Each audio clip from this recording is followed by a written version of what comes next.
Hello everyone, this is Noor from the one man show और आज हम करने वाले हैं स्टैंडर्ड 10th ज्योमेट्री का चैप्टर नंबर 2 पाइथागोरस थ्योरम का प्रैक्टिस सेट 2.1।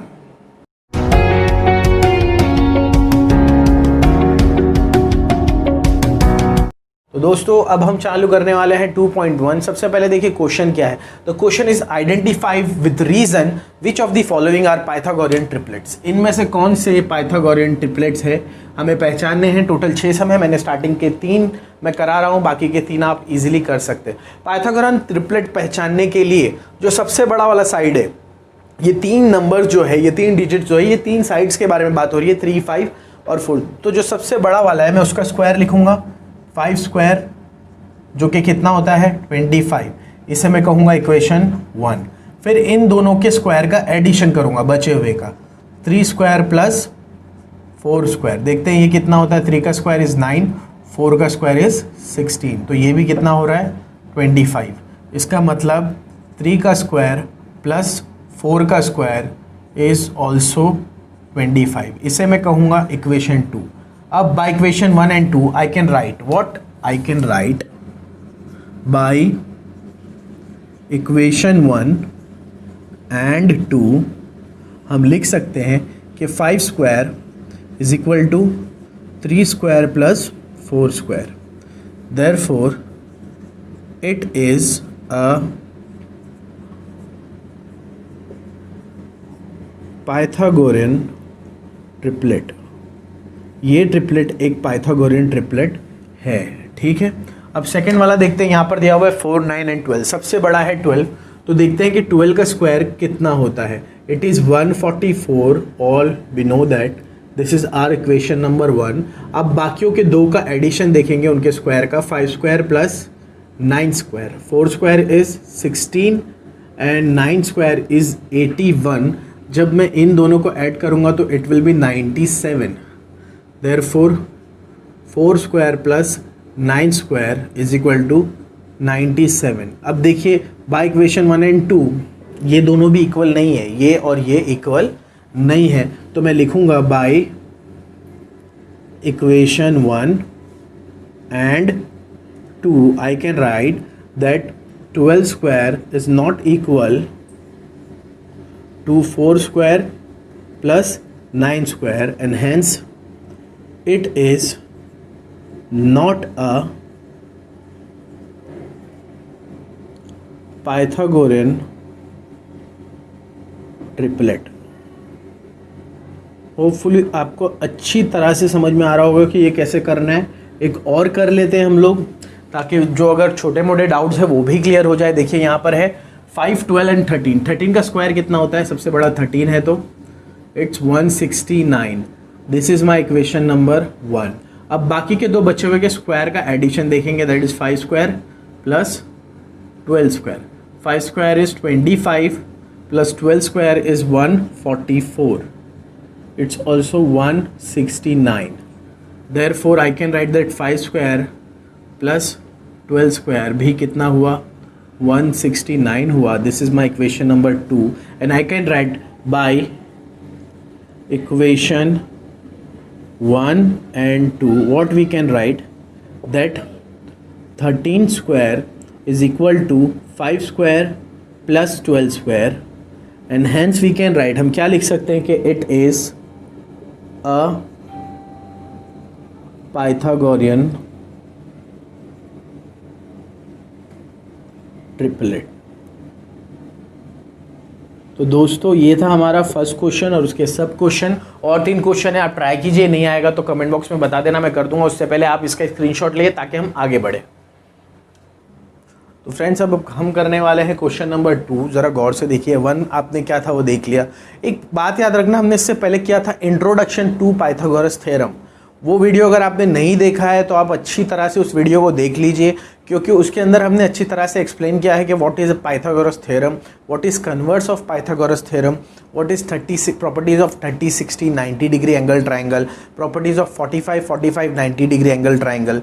उसके अलावा हमने किया हुआ है similarity and right angle triangle, और लास्ट में हमने किया था ज्योमेट्रिक मीन। तो वो सब यहाँ पर इम्प्लीमेंट होने वाला है। देखिए सबसे पहले इन फिगर यहाँ पर दिया हुआ है कि angle M N P is 90 degree, segment N Q is perpendicular on M P, और एम क्यू कितना दिया हुआ है 9, ये दिया हुआ है 9, क्यू पी दिया हुआ है 4, और मुझे एन क्यू पता करना है। तो मैं by the help of geometric mean, theorem of geometric mean में ये पता कर सकता हूँ। सबसे पहले मैं यहाँ पर गिवन लिखूँगा, गिवन में जो गिवन है मेरे पास मैं वो लिखूँगा कि M N P is equal to 90 degree and segment N Q is perpendicular to segment M P. ये दो चीज़ें यहाँ पर मामूली सी दी हुई है। उसके अलावा भी और कुछ दिया हुआ है, देखिए एम क्यू मेजरमेंट्स दिए हुए हैं is 9 and Q P is 4। To find में मुझे क्या लिखना पड़ेगा, जो मुझे पता करना है, और मुझे क्या पता करना है फ्रेंड्स, मुझे पता करना है कि एन क्यू कितना है। तो यहाँ से हमारा सॉल्यूशन स्टार्ट होता है, और यहाँ पर मैं लिखूँगा because M N P is 90 degree and segment NQ is perpendicular on segment MP, and these all data are given, so I can use the geometric mean theorem। तो NQ का square वो क्या होता है कि NQ का square is equal to MQ into PQ, MQ into PQ by the theorem of geometrical mean. कहाँ से आया ये, by the theorem of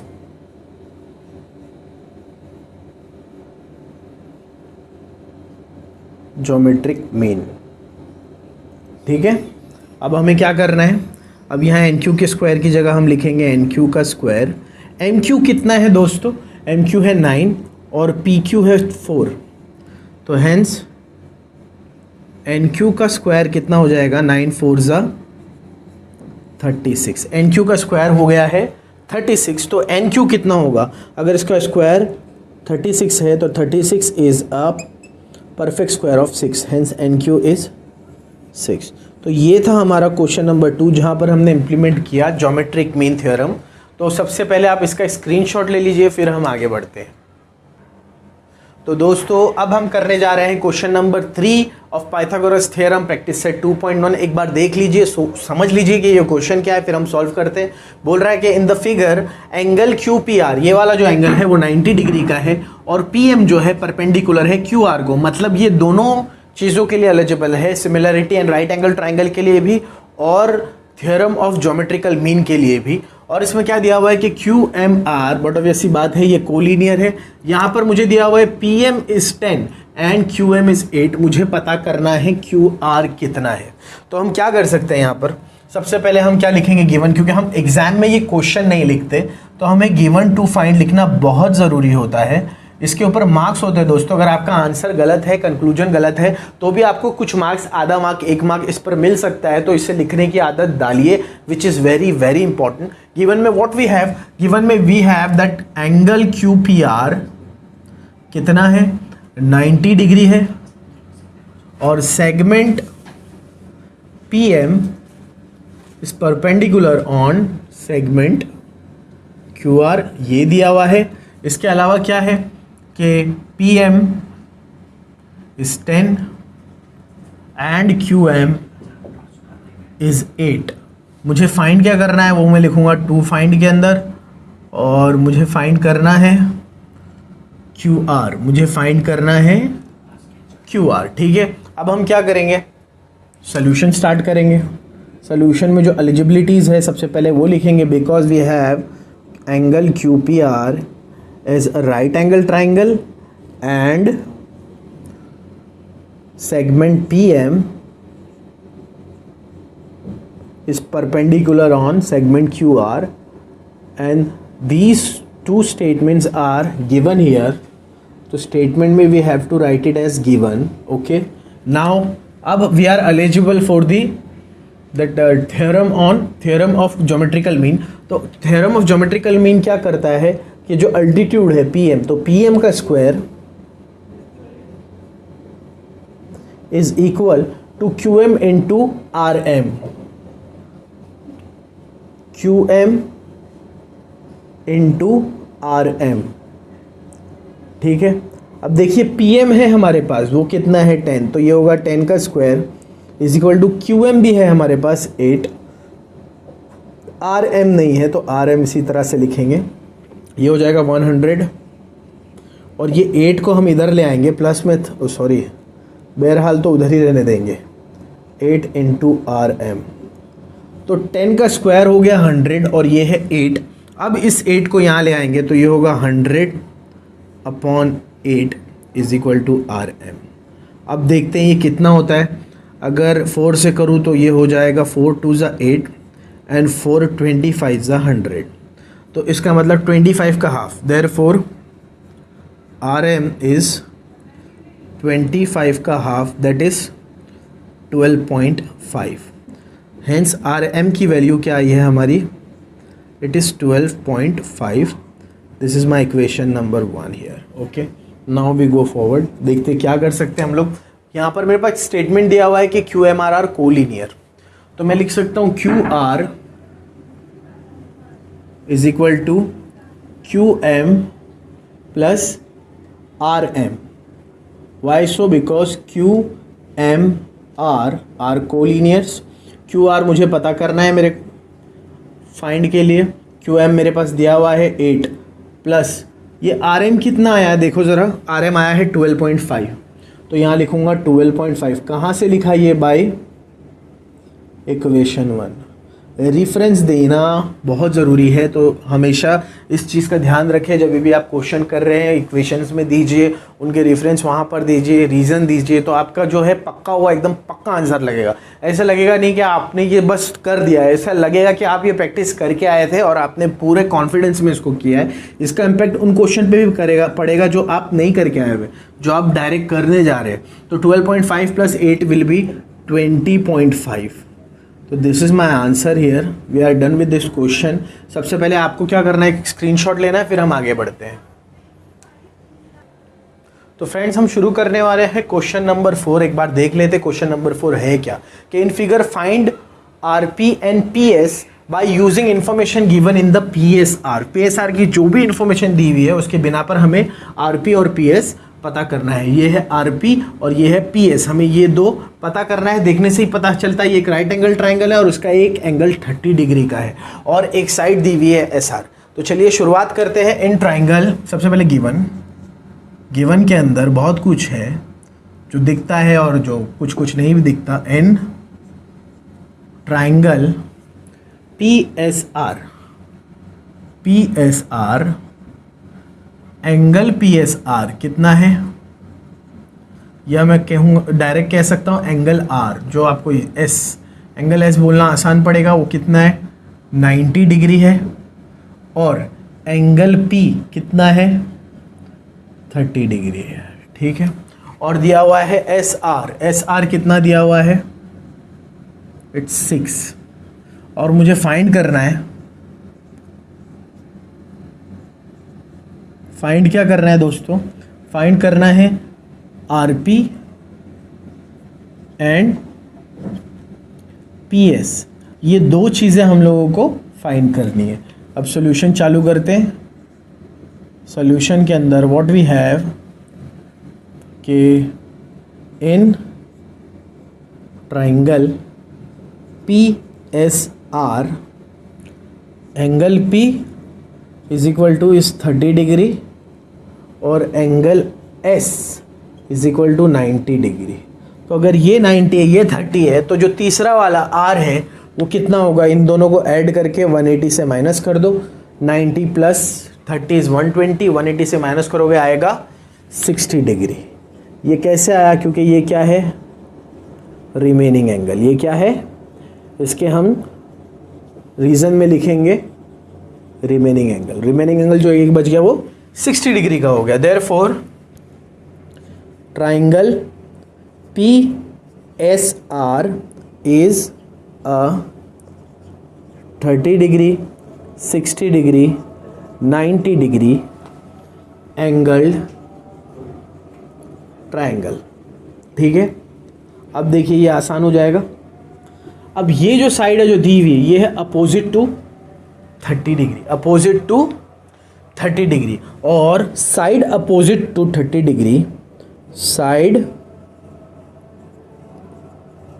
opposite to 30 degree angle is equal to half of हाइपोथेनस।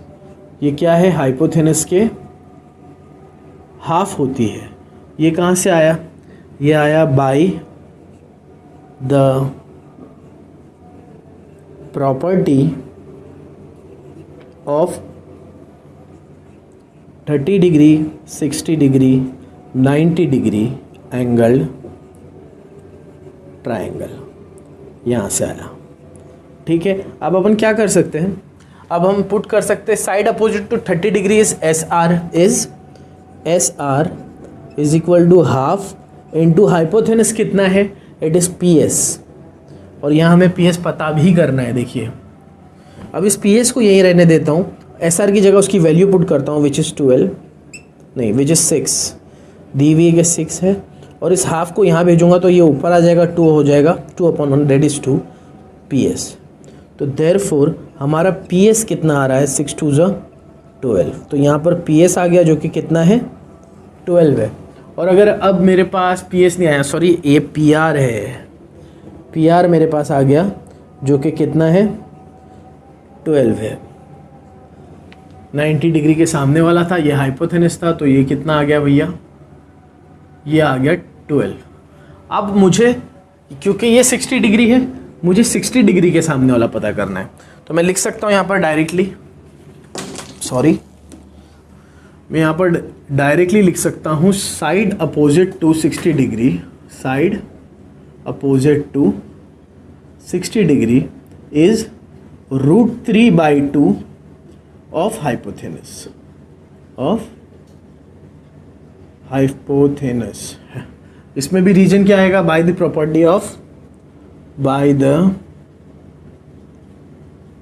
Property of 30 degree, 60 degree, 90 degree angle triangle. ये हम पहले कर चुके हैं लास्ट वाले इसके वीडियो में, आप प्लेलिस्ट में देखेंगे, इसके नीचे वाला जो वीडियो है वो अबाउट प्रॉपर्टीज़ ही है, उसको एक बार वापस से देख लेना तो आपको आसानी हो जाएगी। ठीक है, अब क्या करना है अपने को, अब यहाँ पर इम्प्लीमेंट करना है साइड अपोजिट टू 60 डिग्री है कौन सा है opposite to 60 degree, it's H P, यही मुझे पता करना है। √3/2 इंटू हाइपोथेनस कितना है आर पी, और आर पी की वैल्यू कितनी है 12, तो √3/2 इंटू 12, तो ये हो गया 2 1 2, 2 6 12, तो ये हो गया 6√3। तो एस पी कितना आया हमारा, एस पी आया 6√3। तो ये क्वेश्चन थोड़ा लेंदी है लेकिन बहुत इंटरेस्टिंग और अच्छा सा है, इसका एक स्क्रीनशॉट ले लीजिए। फिर हम इस एक्सरसाइज का 5th क्वेश्चन करेंगे, और फिलहाल इस वीडियो में हम 5 ही क्वेश्चन करेंगे, पार्ट 2 में बाकी ये करेंगे। तो दोस्तों अब हम करने वाले हैं 5th question of practice set 2.1 and last question of this video. क्या बोलता है, it is a activity based question. बोल रहा है कि फॉर फाइंडिंग ए बी, मुझे A B and B C ये दोनों फाइंड करना है with the help of information given in the figure, complete the following activity. अब फिगर में क्या क्या दिया हुआ है, A B is equal to B सी दिया हुआ है, इसका मतलब ये दोनों एंगल्स इक्वल हो जाएंगे, it's a isosceles right angle triangle, ये दोनों इक्वल हो जाएंगे। और अगर ये 90 है तो ये दोनों भी आधे आधे होंगे 90 के बराबर, मतलब कि ये हो जाएगा 45 डिग्री और ये हो जाएगा 45 डिग्री। ऐसा ट्राइंगल जिसकी दो साइड बराबर हो उसके अपोजिट एंगल्स भी क्या होते हैं, बराबर होते हैं। और ऐसा एंगल जो एक ऐसा ट्राइंगल जिसमें एक 90 डिग्री का एंगल हो और बाकी के दो एंगल बराबर हो तो बचा हुआ, क्योंकि टोटल 180 होता है उसमें से 90 निकाल दो तो 90 ही बचता है, तो 90 के दो इक्वल पार्ट 45 और 45 होंगे। तो it is a 45 90 degree angle triangle. तो यहाँ पर जो दोनों साइड होती है 1/√2 होती है इसके हाइपोथेनस की, बस इतनी सी बात है। यहाँ पर दिया हुआ है A B is equal to B C, activity में इस तरह से दिया हुआ है उसी तरह से करना है, ये है गिवन, ठीक है।